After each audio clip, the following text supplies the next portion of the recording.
Então, resolverem o exercício de fixação do livro Curso de Física, volume 2, do Antônio Máximo e da Beatriz Alvarenga. Esse aqui é o capítulo 14, relativo à ótica. Então, exercício 1. Letra A. É correto afirmar que a Lua é uma fonte de luz? Não é correto, porque a Lua é um satélite natural que não possui luz própria, diferente do Sol, por exemplo. Mas aí vem a letra B. Então, por que é possível enxergar a Lua? A Lua ela vai receber uma parcela de luz solar que vai fazer com que a gente consiga enxergar ela. Inclusive, quando isso não acontece, não é possível enxergá-la, que é quando o que? A Terra vai se interpor entre o Sol e a Lua. Eu vou inclusive desenhar isso aqui, ó. Então aqui, imagina que esse aqui é o Sol, esse outro de azul aqui é a Terra e esse pontinho vermelho é a Lua. Quando a Terra fica entre o Sol e a Lua não vai receber luz do Sol. E isso vai fazer com que toda essa área aqui não dê, fique uma sombra. E essa sombra vai resultar no que a gente não consegue ver a Lua. Então, por que podemos enxergar a Lua? Porque ela recebe uma parcela de luz solar. Exercício 2. A figura desse exercício mostra um objeto AB colocado em frente a uma pequena lâmpada acesa. Atrás do objeto existe um anteparo opaco, situado paralelamente a AB. Letra A. Desenhe um objeto com uma cópia da figura, a sombra AB do objeto projetado no anteparo. Então, eu já vou resolver aqui a A e a B, porque eu vou mostrar também na cópia da figura o espaço que não vai receber a luz. Então, vou mostrar o que? A sombra. Aqui. Aqui a gente pode perceber o anteparo. Aqui é uma vela, uma fonte de luz. E o que vai acontecer? Essa fonte de luz vai seguir uma linha reta, vai bater no nosso objeto AB e a parte de trás dele, no anteparo, vai formar uma sombra. Por quê? Porque essa parte aqui não vai estar recebendo luz. C. Se o objeto for aproximado da fonte, o tamanho de sua sombra aumentará, diminuirá ou não se modificará. O tamanho ele vai aumentar, porque o corpo ele vai estar se aproximando da fonte de luz. Então, ele vai estar ocupando uma área maior. Imagina aqui comigo, se eu colocar esse objeto AB mais para cá, então ele vai ficar aqui, seguindo as devidas proporções, a luz vai fazer um caminho maior aqui. Então aqui já fica bem perceptível que a sombra aqui vai ser muito maior. Ó. Toda essa área aqui agora vai ser de sombra. Então, quanto mais próximo o objeto do ponto de luz, maior vai ser a sombra projetada.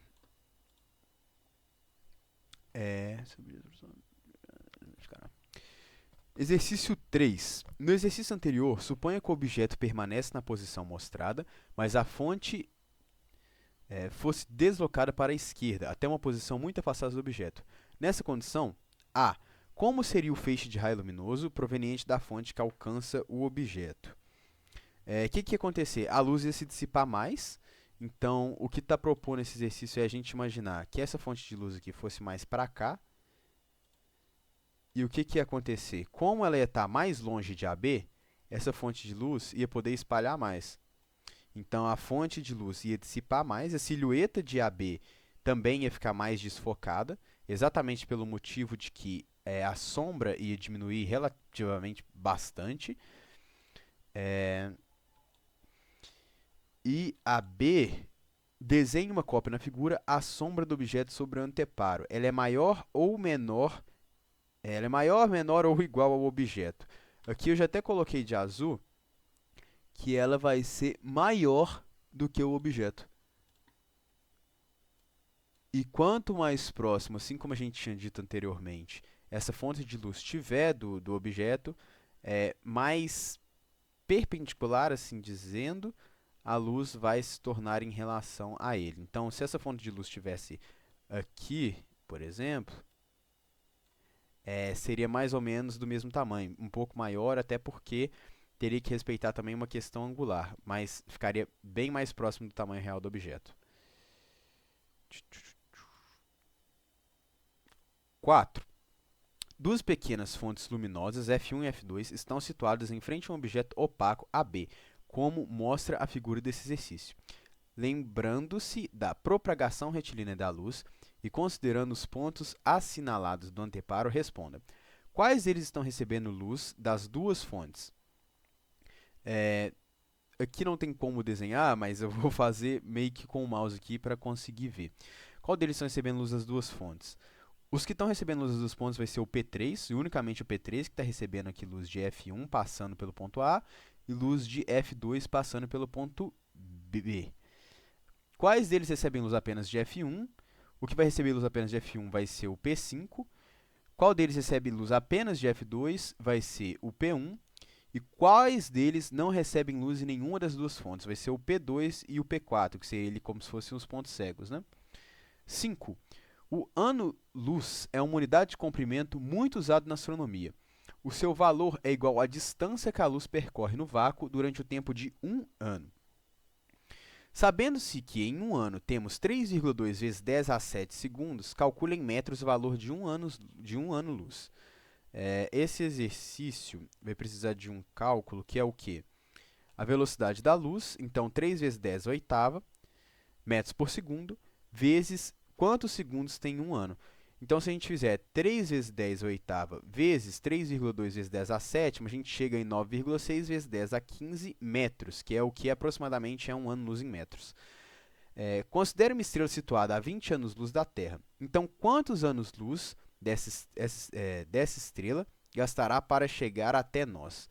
Se a estrela está a 20 anos-luz, e a gente está calculando quanto tempo a luz dessa estrela vai demorar para chegar, vai demorar 20 anos. Qual é, em quilômetros, a distância dessa estrela à Terra?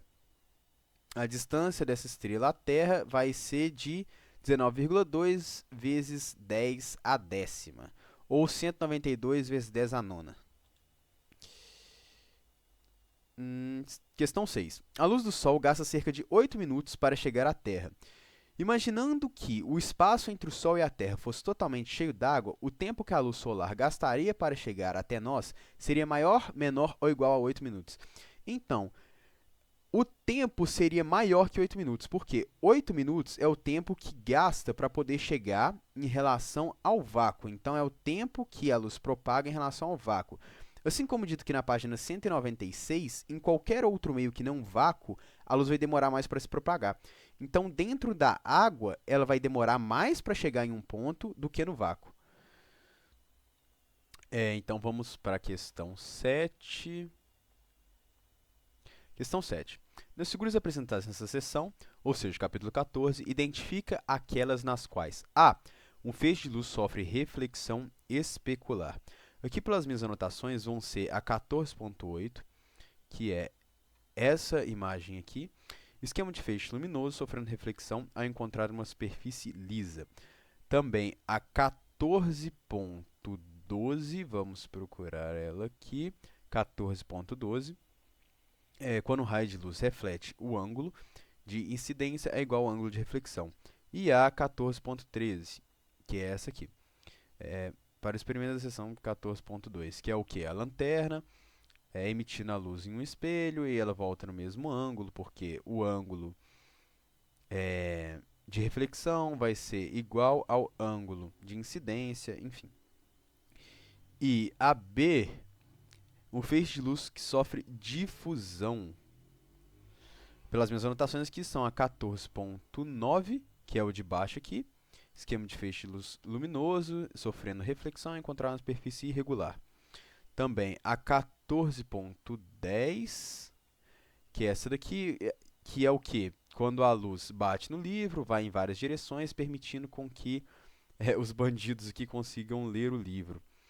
E a 14.11, que é a luz batendo na poeira e o garoto conseguindo ver as partículas de luz e as partículas de poeira por conta dessa reflexão irregular da luz. Questão 8. A maioria dos objetos que nos rodeiam, paredes, árvores, pessoas, não são fontes de luz. No entanto, podemos enxergá-los qualquer que seja a nossa posição em torno deles. Por quê? Os objetos não são fontes de luz, mas assim como a gente tinha dito anteriormente sobre a Lua, eles vão receber a luz do Sol. Então, o que vai acontecer? Vou também vir aqui para poder desenhar.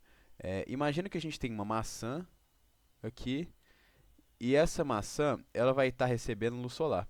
Se eu não tiver, eu vou colocar um observador aqui no cantinho. Esse aqui é um olho. E também vou fazer uma fonte de luz aqui. Essa luz vai para a maçã e ela vai refletir uma parte dessa luz nos meus olhos, que vai permitir com que eu enxergue ela. Caso isso não aconteça, então vamos supor que, por exemplo, que tem uma tábua na frente do meu olho, e eu colocar a luz aqui, ela vai receber essa luz, mas essa luz não vai para o meu olho. Então eu não vou conseguir enxergar essa maçã. Ou se não houver uma fonte de luz externa, que nem é o que acontece quando está completamente à noite, eu não vou conseguir perceber nada. Ó, não tem luz, ela não está recebendo luz. Então também não vai emitir uma frequência de onda, não vai emitir uma luz para eu conseguir enxergar ela. Então, podemos enxergá-los por quê? Porque ele recebe uma luz externa e emite essa luz nos nossos olhos. Letra B. Um astronauta na Lua vê o céu escuro, mesmo que o Sol esteja brilhando. Isto é, quando é dia na Lua. Na Terra, como você sabe, durante o dia, o céu se apresenta totalmente claro. Explique a causa dessa diferença. A causa dessa diferença vai ter relação com exatamente essa imagem aqui. Nessa imagem aqui, o que está acontecendo? A luz está batendo na poeira e por conta dessa poeira, o garoto vai conseguir ver a luz. Por quê? Porque ela vai bater na poeira e vai refletir nela.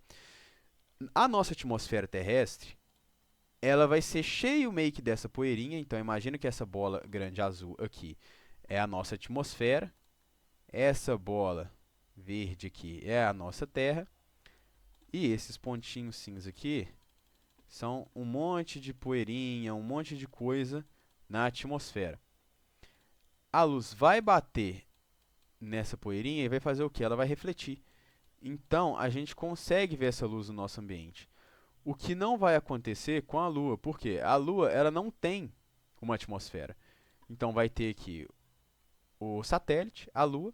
A Lua, por não ter atmosfera, não vai ter aquelas poeirinhas. Então, a luz vai bater, mas ela não vai refletir. Então, a gente não vai conseguir ver. Então, resumindo, por que a gente consegue ver a atmosfera? Por que a gente consegue ver o céu azul aqui na Terra? Por conta da reflexão da luz na atmosfera. E por que isso não acontece na Lua? Porque ela não tem atmosfera. Continuando aí, então, indo para a questão 9. A figura desse exercício mostra um raio de luz incidir em uma superfície refletora. NP é normal à superfície. Então, aqui tem um espelho, né, uma superfície refletora, um raio de luz refletindo nesse espelho, e tem uma força normal aqui na superfície, formando um ângulo de 90 graus com esse espelho. Trace uma cópia da figura e posicione a posição aproximada do raio refletido. Então vamos lá, vamos desenhar isso aqui. Ah, não, na verdade nem vai precisar desenhar. Eu já tenho aqui e eu vou explicar em cima disso aqui. É o seguinte, ó, então aqui a gente tem um espelho, esse primeiro raio aqui amarelo chegando, e o que vai acontecer? Esse raio vai refletir em um ângulo igual a esse ângulo aqui em relação à normal. Então, esse nosso ângulo I é igual a 32, que nem está falando aqui na C. Então, o ângulo de reflexão vai ser igual a I. Também vai ser 32 do outro lado. Então, concluindo aí a B. Mostre no seu desenho o ângulo de reflexão R. O ângulo de reflexão R vai ser esse aqui, relativo a esse feixe de luz verde que eu desenhei.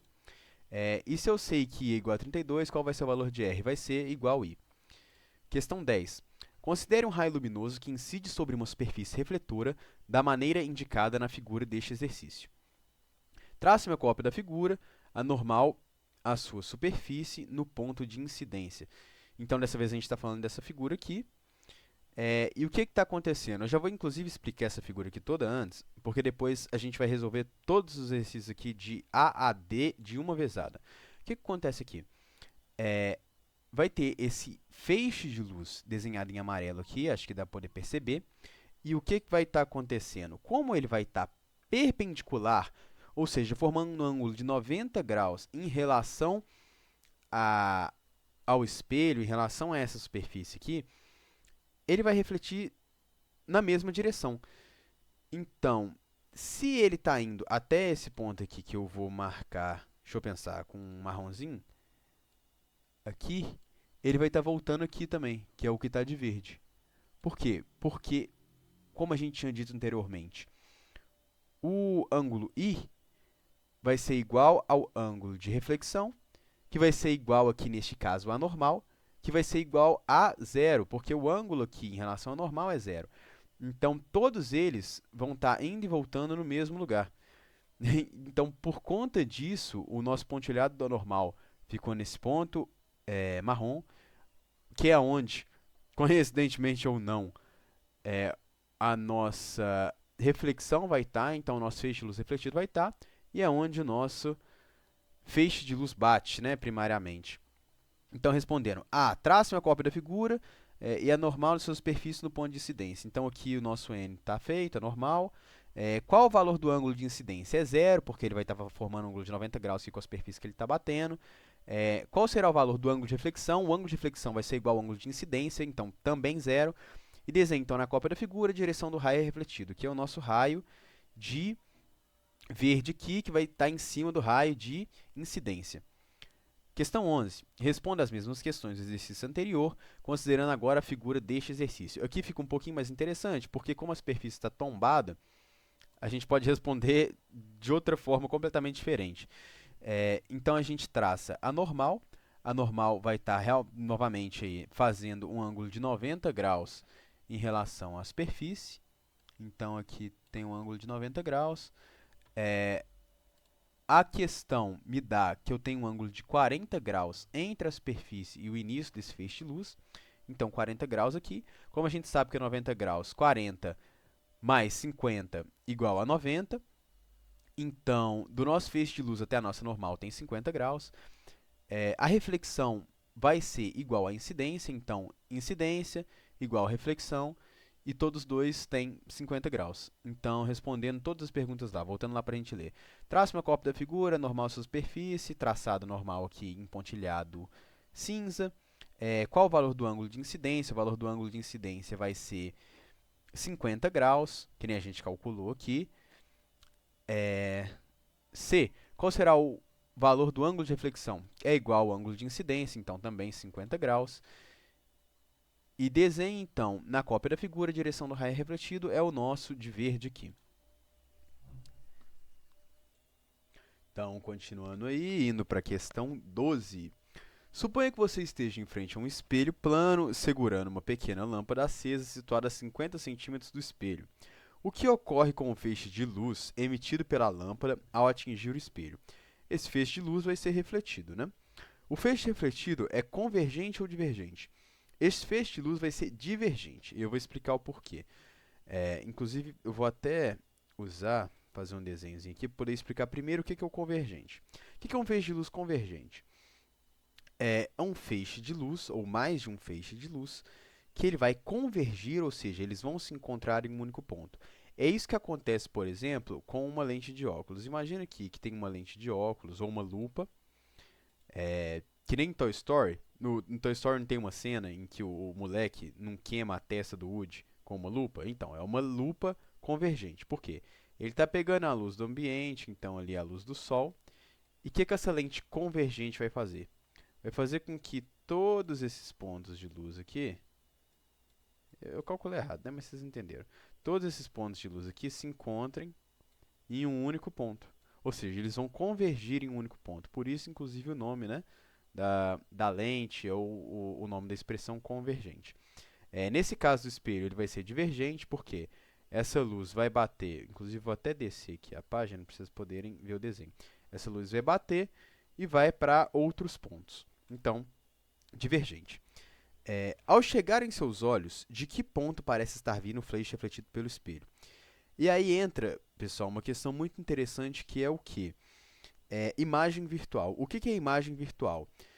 Tá vendo que a luz aqui tá batendo no espelho e tá voltando? Ou seja, ela não está atravessando o espelho, até porque isso é impossível. Mas o que o nosso cérebro projeta?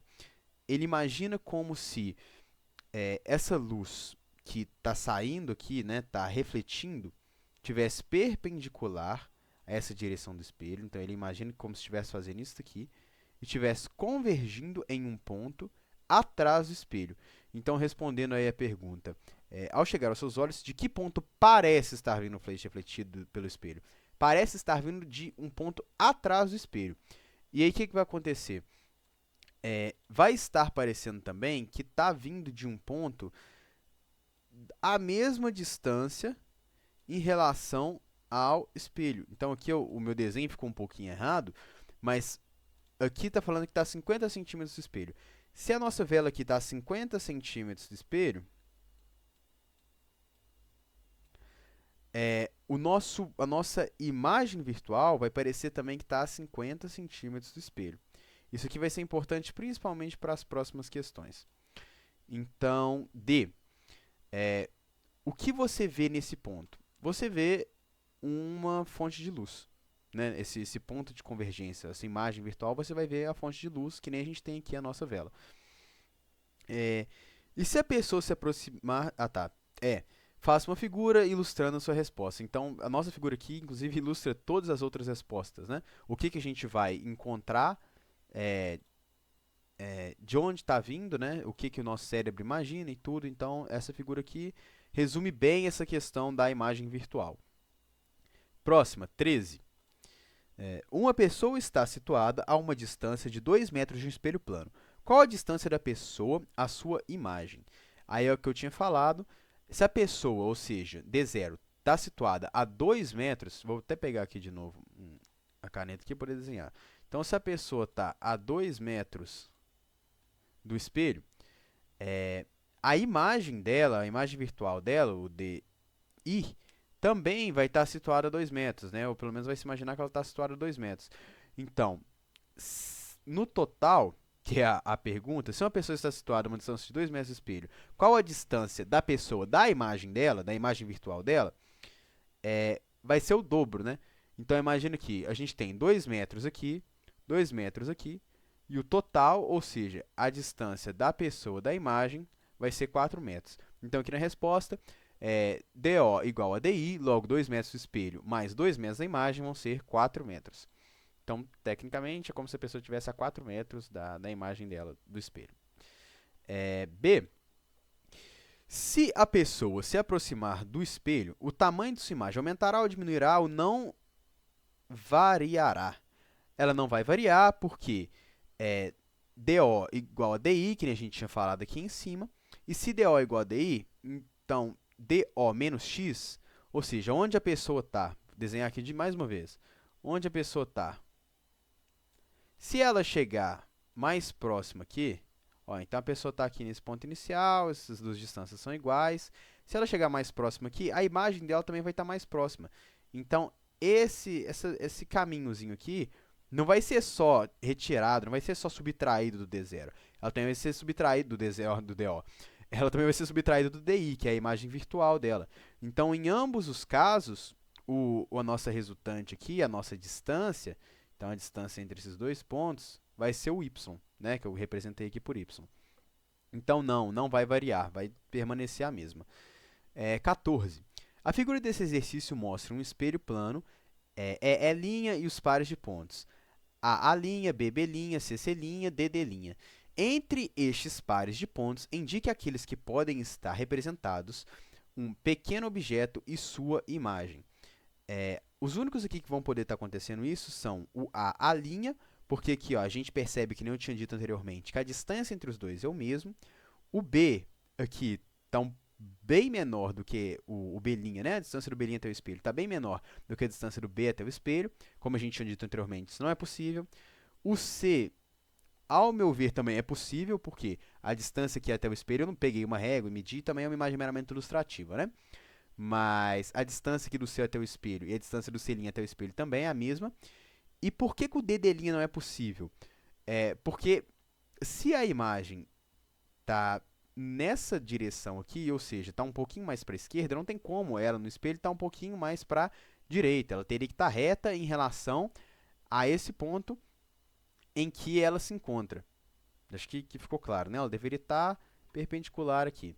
Então, as únicas possíveis são A', e C', que nem está respondido aqui na 14. Então, próxima, questão 15. Uma cópia de cada uma das figuras desse exercício desenha a imagem A', B' do objeto AB fornecido no espelho EE'. Então, assim como eu tinha dito também anteriormente, por conta dessa questão da distância ter que ser a mesma entre os dois pontos, esse A aqui vai ficar um pouquinho mais abaixo, então vai manter mais ou menos aqui a relação de dois quadrantes, né, que nem está aqui. Esse B também, a imagem virtual dele vai ficar mais próximo do espelho, que nem está aqui. O B também igual, inclusive, a esse desenho que a gente desenhou aqui do outro lado, a distância vai ser a mesma. E o mais interessante dessa 15 vai ser essa daqui da curva. Por quê? Porque a barriga, né, como se fosse uma senoide aqui. Então, essa parte mais para baixo do que seria, do que seria essa senoide, está mais próxima do espelho. Então, o que, que vai acontecer? Na imagem virtual dela também vai estar mais próxima do espelho. Então, quando a gente espelha essa imagem, vai dar essa impressão de que ela está espelhada, né? Justamente ela está invertida. Questão 16. Explique sucintamente por que o observador A da figura 14, 17 não enxerga a imagem do objeto O. Então, vamos procurar aqui a 14, 17 e aqui a 14, 17. Por que, que o observador A não enxerga esse ponto de luz aqui? Por um motivo muito simples, a luz está batendo aqui na superfície e pelo ângulo em que ele está, não é possível de se enxergar. Você percebe que a luz vai voltar aqui para o olho dele, mas ainda mais que ele está aparecendo olhando para cima, né? Se tivesse um espelho aqui, a imagem virtual estaria projetada mais acima. O que acontece com esse menino aqui é que por conta dessa questão angular aqui que a gente está vendo, né? Da luz refletindo nos olhos dele, se a gente traça uma reta perpendicular a essa luz refletida, a gente consegue ver essa imagem virtual aqui em cima, o que não aconteceria aqui. Inclusive, se eu tivesse a opção da caneta aqui, eu até traçaria, mas fica bem claro aqui, até porque ele está olhando um pouquinho para cima, então a luz nem está chegando direito nos olhos dele. Mas é isso. Se tiverem dúvidas, podem mandar. E muito obrigado.